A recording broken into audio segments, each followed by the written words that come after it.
September 1ஆம் தேதி ராகுல் காந்தி தன்னுடைய ஓட் அதிகார் யாத்ரா பீகார்ல முடிச்சுக்கிட்டாரு. அதை முடிக்கிறதுக்கு முன்னாடி அன்னைக்கு நாள் முழுவதும் சொல்லப்பட்ட ஸ்லோகன் அப்படின்னு என்னன்னா, ஓட் சோர் கத்தி சோடு அப்படிங்கிறது. சோருங்கிறது CHOR, சோடு அப்படிங்கிறது CHOD. என்ன அர்த்தம்? ஓட்டு திருடனே பதவியை விட்டு விலகு அப்படிங்கிறதான்.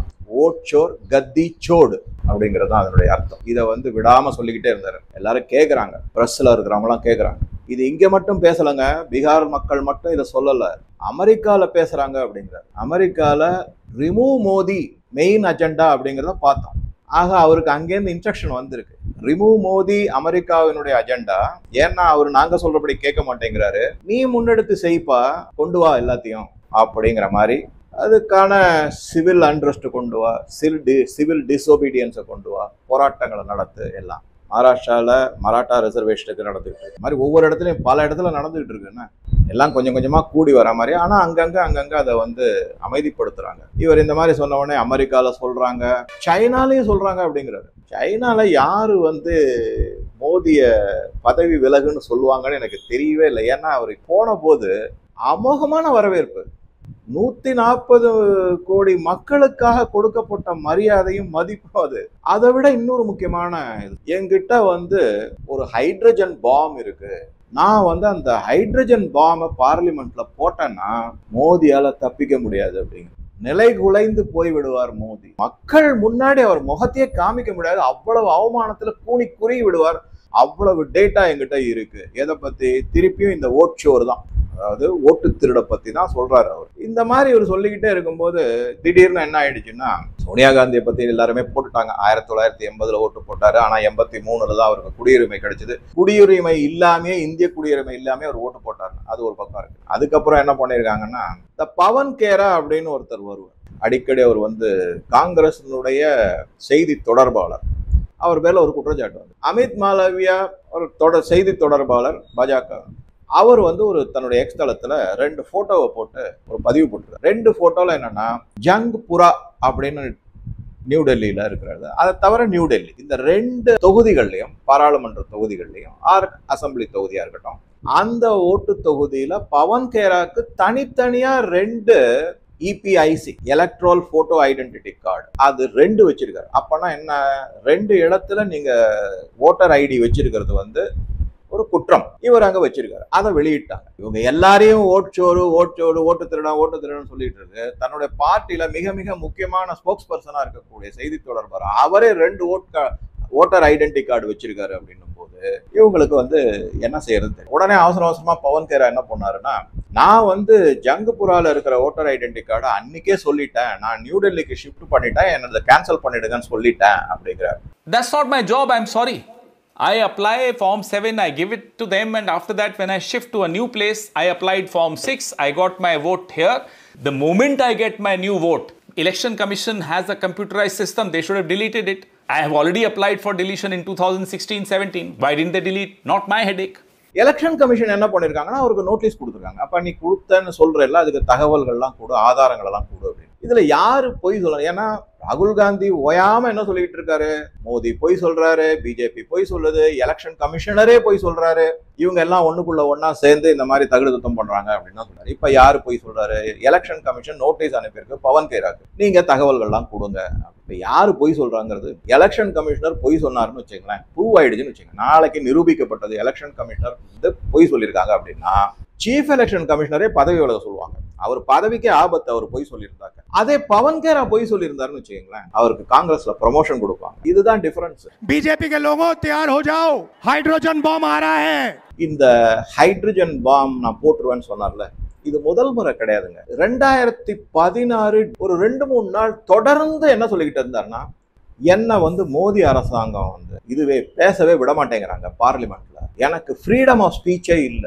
அதை பார்க்கும்போது எல்லாரும் என்னடா இப்படி சொல்றாருன்னு, யார் இவர் பேச வேணாம்னு சொன்னாங்க, என்ன வேணா பேசு. அப்ப இவர் என்ன சொன்னாரு, என்ன மட்டும் பேச விட்டாங்க பாஜக பார்லிமெண்ட்ல, அப்படியே பூகம்பம் வரும், பாஜகவினுடைய இடத்துல பூகம்பம் மோடி ஓடி போயிடுவார், தன்னுடைய முகத்தை மறைத்துக் கொள்வார், அவமானத்தினால கூனி குறுகி விடுவார், அவ்வளவு ஊழல் பண்ணிருக்காங்க அப்படி இப்படின்னு சொன்னார். எதை பத்தி அப்படின்னு பார்த்தோம்னா, அதாவது 8ஆம் தேதி நவம்பர் 2016 அன்று பண மதிப்பிழப்பு அறிவிக்கப்பட்டது பாரத பிரதமர் நரேந்திர மோடி அவர்களால். பொதுமக்கள் பலவிதமான பாதிப்புக்கு உள்ளார். முதல்ல எரிச்சல் பட்டாங்க, கோவப்பட்டாங்க, ரொம்ப அசிங்கப்பட்டாங்க. என்னடா இப்படி சங்கடத்துக்கு உள்ளாக்கிட்டார் என்று பாரத பிரதமர் மோடி. ஆனா நீங்க நம்பவே மாட்டீங்க, ஒரு 3-4 நாட்கள் இல்ல ஒரு வாரம் 10 நாட்கள் வச்சுங்களேன், மக்கள் சகஜமா நிலைமைக்கு வந்துட்டு புரிஞ்சுக்கிட்டாங்க இதுக்கு பின்னாடி நிச்சயமா ஏதோ ஒரு மிகப்பெரிய ஒரு ஸ்ட்ராட்டஜி இருக்கு. அதனாலதான் இதை மோடி கடுமையான நடவடிக்கையா இருந்தா கூட மக்கள் அவஸ்தைப்படுவாங்க அப்படின்னு தெரிஞ்சும் கூட இது எடுத்திருக்காருன்னா அதுக்கு பின்னாடி ஏதோ முக்கியமான விஷயம் இருக்கு. அது வெட்ட வெளிச்சமா மற்ற அரசியல் கட்சி தலைவர்கள் மூலமாக வெளிப்பட்டது. எல்லாரும் கண்ணாப்படம் திட்டினாங்க. அரவிந்த் கெஜ்ரிவால் திட்டினாரு, மம்தா பானர்ஜி திட்டினாங்க, சரத்பவார் திட்டினாரு. இன்னி வரைக்கும் சொல்லிட்டு இருக்காங்க எங்க கிட்ட பணத்தெல்லாம் லூட் பண்ணிட்டாங்க பாஜக அரசு அப்படின்னு. இதெல்லாம் ஒரு பக்கம் நடந்தது. மக்கள் ஆனா உணர்ந்துட்டாங்க. அரசியல்வாதிகள் கிட்ட உணர்றதை விட்டுடுங்க, வன்மம் அதிகமாகிக்கிட்டே போச்சு, பொறுமையின்மை எல்லாம் அதிகமாச்சு. அதனுடைய வெளிப்பாடாகத்தான் ராகுல் காந்தி சொன்னாரு, நான் பல தகவல்களை திரட்டி வச்சிருக்கேன், உண்மையான தகவல்கள். அந்த தகவல்கள் எல்லாத்தையும் நான் பார்லிமெண்ட்ல சொன்னேன்னா பூகம்பம் வெடிக்கும் அப்படின்னு சொல்லிட்டாரு. சரின்னு எல்லாரும் என்ன பண்ணாங்க, இவர் ஏதோ சொல்ல போறாரு.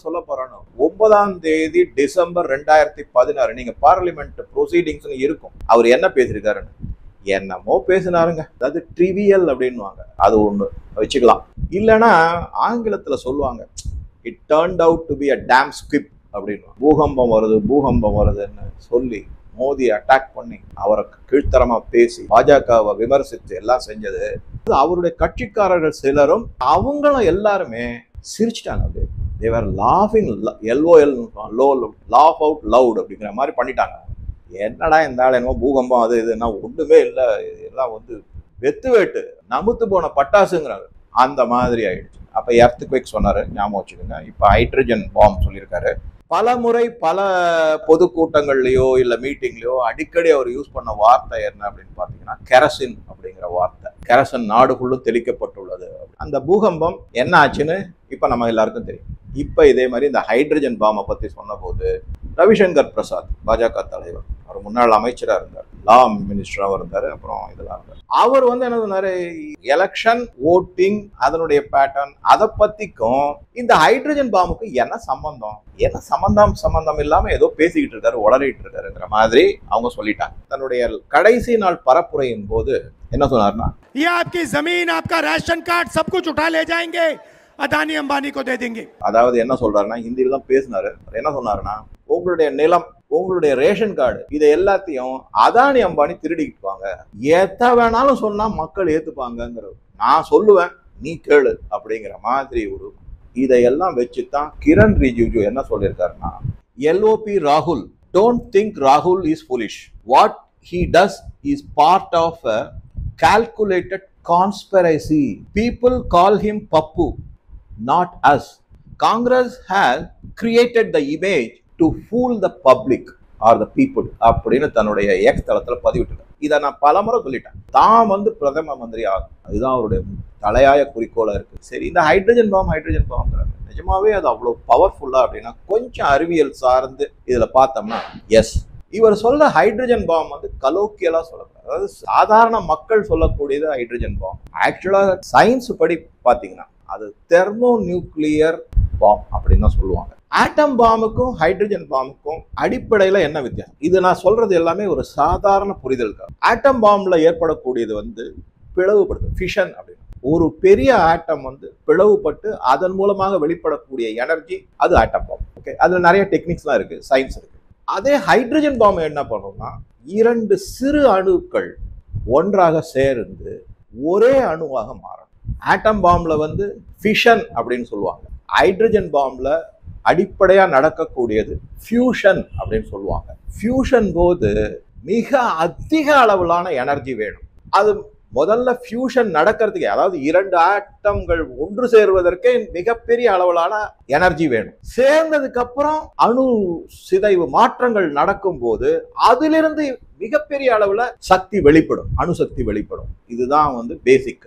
இப்ப ஒரு உதாரணத்துக்கு சொல்ல பாருங்களேன். இதை நம்ம எப்படி புரிஞ்சுக்கலாம் அப்படின்னாக்க, நம்ம வீட்டுல எலக்ட்ரிசிட்டி வரும்போது திடீர்னு கரண்ட் நின்று போயிடும். என்ன கேட்டாங்கன்னா உடனே போய் சொல்லுவாங்க ஃபியூஸ் போயிருக்கும் போல இருக்கு, போய் பாருங்க. அதை எடுத்து பார்த்தீங்கன்னா ஒரு பிளக் மாதிரி இருக்கும். அதை எடுத்து பார்த்தீங்கன்னா அதில் ஒயர் வந்து ஒரு எரிஞ்சு போய் துண்டாயிருக்கும். அந்த ஃபியூஸ் அப்படிங்கிறதுக்கு என்ன அர்த்தம் அப்படின்னா மெல்ட் ஆகுது, இளகி இதுவாயிரும். ஸோ அந்த கரண்ட் உள்ள வரும்போது நீங்க பாத்தீங்கன்னா சாதாரணமா 230 240 வோல்ட்ல தான் நமக்கு கரண்ட் சப்ளை இருக்கும் வோல்டேஜ்ல. சில சமயம் இந்த டிரான்ஸ்ஃபார்மர் சரியா ஃபங்க்ஷன் பண்ணல, வெளியில இருக்கிற டிரான்ஸ்ஃபார்மர், அதுல வந்து அதிகமான சக்தி உள்ள வரும். அந்த அதிகமான சக்தி வரும்போது அந்த ஒயர் வழியா போகும்போது அது ஹீட் எனர்ஜியா மாறிடும். ஹீட் எனர்ஜியா மாறும்போது என்னன்னா ஒவ்வொரு மெட்டலுக்கு ஃபியூஸ் ஒயருக்கு வந்து கொஞ்சம் இதுவா வச்சிருப்பாங்க. அது டக்குன்னு அந்த ஹீட் எனர்ஜியில அது மெல்ட் ஆகி அது விடுபட்டு போயிடும், அருந்து போயிடும். இதுதான் வந்து இது. அப்ப என்ன ஆகுது, மிக அதிகமான சக்தி ஃபியூஸ் ஆகிறதுக்கு தேவைப்படுதுங்கிறது. இப்ப இந்த ஹைட்ரஜன் பாம் நம்ம உபயோகிக்கணும்னா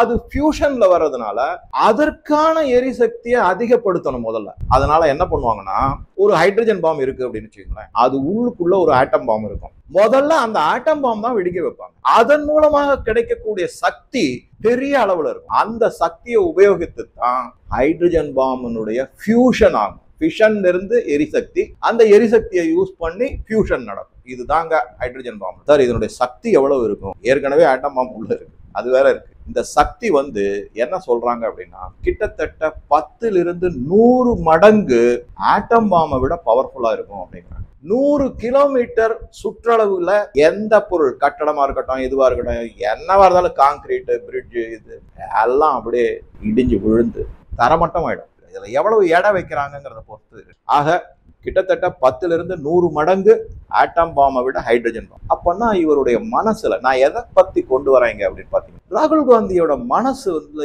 எவ்வளவு ஒரு வன்மம் இருக்குன்னு பாருங்க. எந்நேரமும் அழிவை பத்தி தான் பேசுறாரு. 2016 பார்லிமெண்ட்ல டிசம்பர் மாசத்துல எர்த்குவேக்க பத்தி, பூகம்பத்து, அதுவும் அழிவு சார்ந்து பேசுறாரு. நடுவுல கெரசினை பத்தி பேசுறாரு. மக்களுக்கு பேர் அழிவுகளை உண்டாக்கக்கூடிய, பத்தி எரியணும், போராட்டம் வெடிக்கணும், பொருள் சேதமும் உயிர் சேதமும் ஆகணும். அதுதான் அவருடைய. இதைத்தான் கிரண் ரிஜிஜு சொல்றாரு. இது காங்கிரஸினுடைய சதி திட்டம். அவரை பப்புன்னு சொல்லி காமிச்சுக்கிட்டு இருக்கிறது வந்து வேண்டுமென்றே செய்யப்பட்ட ஒரு சதி திட்டம் அப்படிங்கிறாங்க. அதனால நம்மளும் இனிமே அவரை வந்து ஒருவரை பத்தி பேசாதீங்கிறத நிறுத்திட்டு நம்ம அவருடைய முன்னெடுப்புகள்லாம் எவ்வளவு ஆபத்தானவை, அதற்கு நம்ம எப்படி தயாரா இருக்கணுங்கிறதுக்காகவாது இதெல்லாம் தெரிஞ்சுக்கணும். நம்ம அகத்தின் அழகு முகத்திலே தெரியும். உன் மனசின் ஆழத்துல எந்த மாதிரி எண்ணங்கள் இருக்கிறதோ அதுதான் உன்னுடைய பேச்சுல வெளிப்பாடா வரும் அப்படிங்கிறது அவருடைய. ராகுல் காந்தி மனசுல இருக்கிற வன்மமும் குரூரமும், இந்த நாட்டின் மேல இருக்கக்கூடிய அருவருப்பும் எல்லாம் வெளிப்படுது. அப்படி யாருக்காக என்ன பண்றாரு, இதைத்தான் அவர் முன்னெடுத்தார். அதனாலதான் இந்த இடத்துல ஒரு சின்ன ஒரே ஒரு ப்ராவர்ப் எனக்கு ஞாபகம் வந்தது. என்ன சொல்லுவாங்கன்னா, இது வந்து கிரேக்க அறிஞர் பிளாட்டோ அவங்க என்ன சொல்லியிருக்காருன்னா, a wise man speaks because he has something to say. A fool speaks because he has to say something. So அதை புரிஞ்சுக்கங்க. உங்க கருத்துக்களையும் பதிவிடவும். நன்றி, வணக்கம்.